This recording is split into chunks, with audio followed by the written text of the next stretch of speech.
Of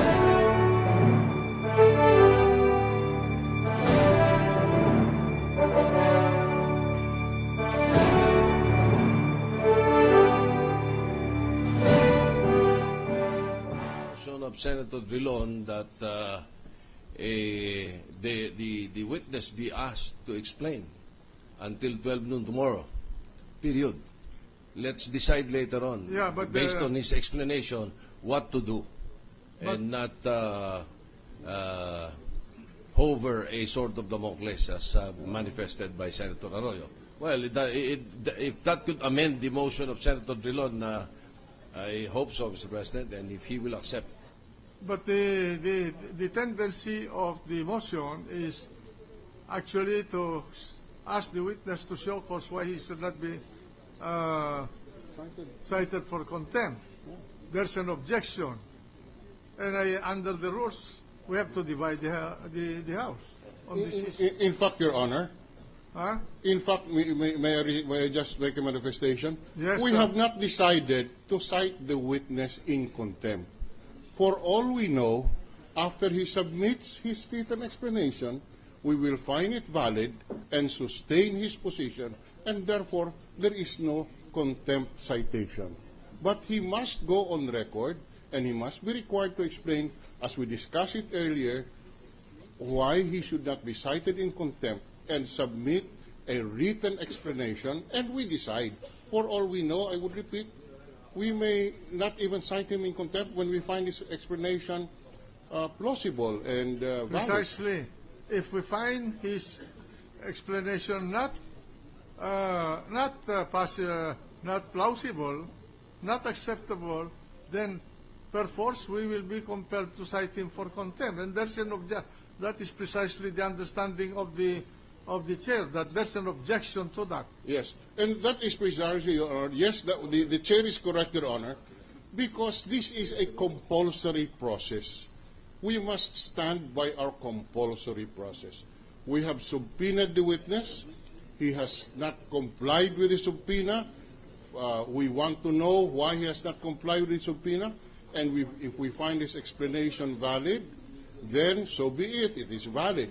But if he does not, we do not find his explanation valid, then he is deemed in violation of the orders of this court, and we can cite him for contempt. Then, but there is an objection to that Yes, Your Honor. motion, and so therefore, the chair cannot resolve Yes, Your Honor. that issue himself. Yes, It Your has Honor. to be resolved by the House, by the impeachment court, as a Yes, matter. Your Honor. Yes. The May we gentleman from recognize Makati. Senator Arroyo and then Senator Recto, Mr. President? Mr. President, Gentleman from Makati. what I said was not even an objection. I was presenting a situationer.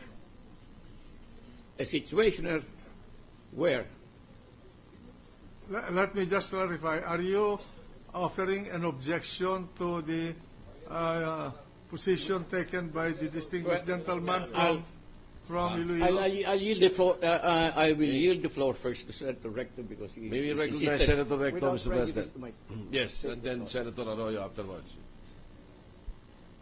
Thank you, Majority Leader. Just a clarification, Mr. President.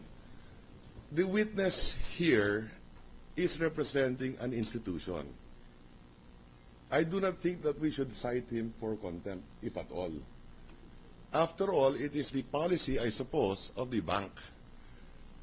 I do not think that the witness asked the legal officers of the bank to prepare a TRO with the Supreme Court, to ask for a TRO with the Supreme Court.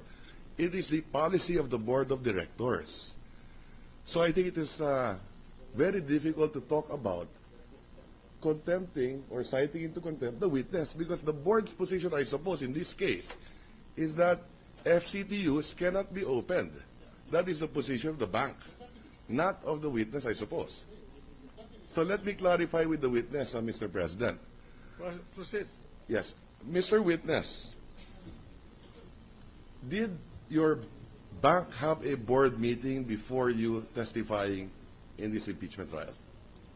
For purposes of this impeachment trial, sir, no. No. No, sir. Not even for you, no discussion in the bank with regard to you bringing these documents as subpoenaed by the impeachment court? With the board, Your Honor, no. No. So was it you, as president of the bank, was it your decision to come here and not to bring the subpoenaed documents? Yes, Your Honor. It is just your personal position. Yes, Your Honor, because it exposes me personally to the criminal Okay. liability. Did you cause also the legal officers of your bank to file with the Supreme Court Yes, Your Honor. as president of the bank? As president and in my personal capacity, Your Honor, because the criminal liability will be imposed upon me and not upon the Well, I bank. suppose, Mr. Brennan, that clarifies the issue. And therefore, maybe the witness should come back tomorrow and explain to this impeachment court the position of the witness. But still, there is a pending matter to be decided by this impeachment court. Yes, Mr. President, may we recognize Senator Joker Arroyo before I insist on my amendment to Senator Drilon. The gentleman from Makati and